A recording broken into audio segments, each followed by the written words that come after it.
Assalamualaikum warahmatullahi wabarakatuh. Selamat pagi semuanya. Apa kabarnya hari ini? Semoga kita selalu dalam keadaan sehat ya. Mengingat pada saat ini kita masih dalam keadaan pandemi yang diakibatkan oleh COVID-19, jadi kita masih melakukan pembelajaran secara daring.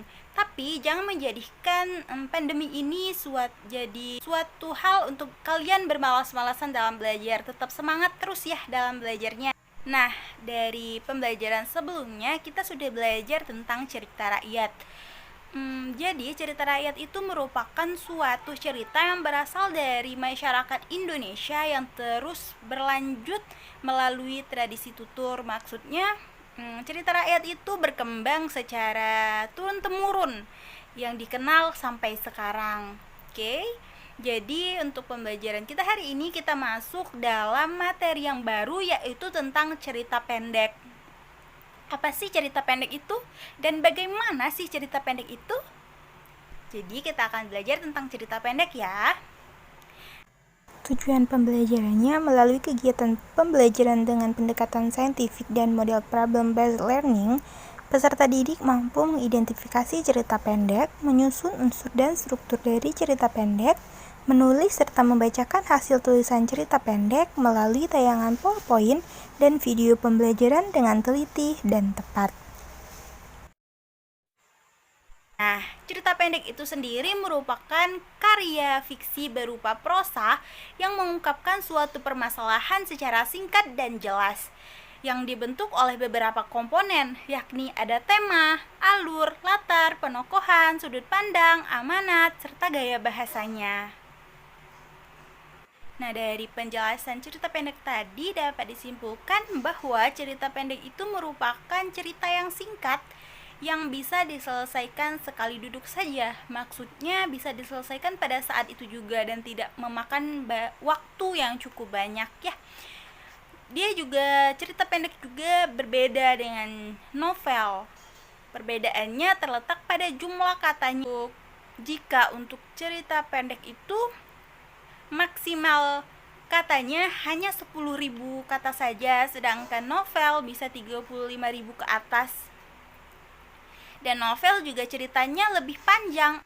Sekarang kita lanjut ke struktur dalam cerita pendek.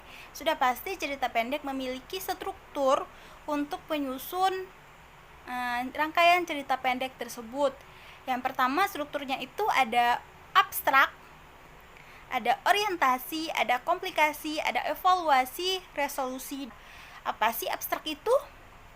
Nah, jadi abstrak itu merupakan pemaparan awal suasana dalam cerita pendek tersebut. Orientasi merupakan pengenalan karakter dan arah menuju komplikasi. Sedangkan komplikasi itu sendiri merupakan pemaparan masalah yang dihadapi oleh tokoh dalam cerita pendek tersebut. Selanjutnya ada evaluasi. Evaluasi itu merupakan konflik permasalahan dalam cerita pendek tersebut ya. Nah, ada juga resolusi. Resolusi itu merupakan solusi permasalahan dari solusi konflik yang dihadapi oleh tokoh dalam cerita pendek tersebut. Setelah struktur dari cerita pendek, sudah pasti cerita pendek tersebut memiliki unsur-unsur pendukung, yakni ada unsur intrinsik dan unsur ekstrinsik. Nah, untuk unsur intrinsik itu sendiri merupakan unsur yang membangun karya sastra dari dalam, yakni ada tema. Apa sih tema itu?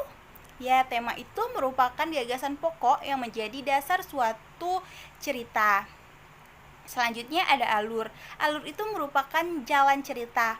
Alur sendiri terbagi menjadi 3, yaitu alur maju, alur mundur, dan alur campuran. Kalau untuk alur maju sendiri merupakan peristiwa dimulai dari awal hingga akhir, sedangkan alur mundur merupakan peristiwa yang dimulai dari akhir peristiwa kemudian ke awal kejadiannya peristiwa tersebut. Sedangkan alur campuran gabungan antara alur mundur dan alur maju tadi. Oke, selanjutnya ada tokoh. Tokoh itu merupakan pelaku dalam suatu cerita tersebut. Dan penokohan merupakan watak atau karakter yang ada dalam cerita tersebut.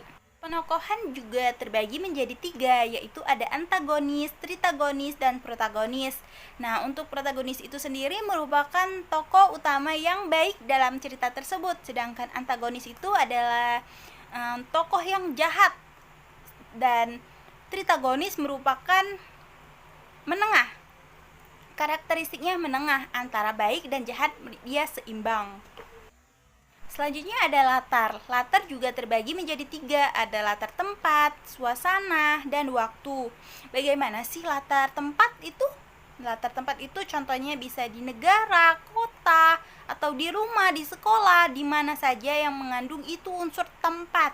Sedangkan unsur waktu itu merupakan bisa siang, bisa malam, bisa sore, bisa pagi, bisa menunjukkan pukul berapa kejadian itu terjadi.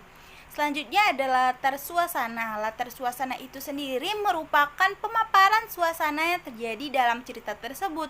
Contohnya suasananya hening, ramai, ceria, sedih, atau lagi emosi, marah. Nah, itu merupakan suatu latar suasana.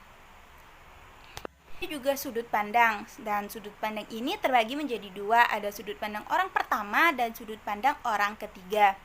Nah, sudut pandang yang pertama itu merupakan aku, kamu. Nah, itu merupakan sudut pandang orang pertama. Sedangkan sudut pandang orang ketiga itu dia menyebutkan nama seseorang. Misal dia menyebutkan nama di pagi hari Rizka sedang duduk di teras rumahnya. Nah, itu merupakan contoh sudut pandang orang ketiga. Nah, yang terakhir ada amanat. Amanat itu sendiri merupakan suatu pesan moral yang terdapat dalam cerita tersebut. Biasanya amanat ini sendiri diawali dengan kata sebaiknya. Contohnya misal dalam cerita pendek yang berjudul Malas Belajar. Nah, pesan moral yang dapat disampaikan dalam cerita pendek tersebut yakni sebaiknya kita jangan malas belajar, karena dengan belajar kita dapat mengetahui hal yang tidak kita ketahui. Nah, selanjutnya ada unsur ekstrinsik. Unsur ekstrinsik itu sendiri merupakan unsur yang membentuk cerita pendek itu dari luar, seperti keadaan subjektivitasnya, keadaan psikologisnya, keadaan lingkungannya, atau pandangan hidup yang terdapat dalam cerita pendek tersebut. Nah, dari penjelasan Ibu tadi tentang cerita pendek, semoga kalian semua bisa memahami dari cerita pendek tersebut, ya. Baiklah, untuk tugas minggu depan, Ibu minta kalian cari sebuah cerita pendek tentang apa saja, atau juga bisa kalian, misal nih ada yang bilang, "Bu, saya mau buat cerita pendek melalui pengalaman pribadi saya." Ya, boleh. Melalui kisah nyata, boleh. Atau kalian mau cari aja di sumber internet, ya juga boleh. Terus kalian tentukan strukturnya. Struktur tadi ada apa? Ya, benar sekali. Struktur tadi ada abstrak, ada orientasi, ada komplikasi, ada evaluasi, resolusi, dan koda. Nah, kalian tentukan yang mana itu abstrak, yang mana orientasi, dan yang sebagainya, ya. Terus, kalian juga tentukan unsur intrinsik dan unsur ekstrinsiknya. Siapa tokohnya, di mana tempatnya, bagaimana temanya apa, bagaimana sudut pandangnya, bagaimana amanatnya, ya kalian tentukan itu di kumpul minggu depan. Dan minggu depan pembelajarannya kita masih sama tentang cerita pendek, yaitu tentang cerita pendek yang kalian buat, ya. Oke, sekian penjelasan Ibu hari ini. Semoga kalian bisa memahami, dapat dijadikan pembelajaran dan bisa bermanfaat untuk kalian, ya. Semangat terus dalam belajarnya, jangan malas-malas, ya.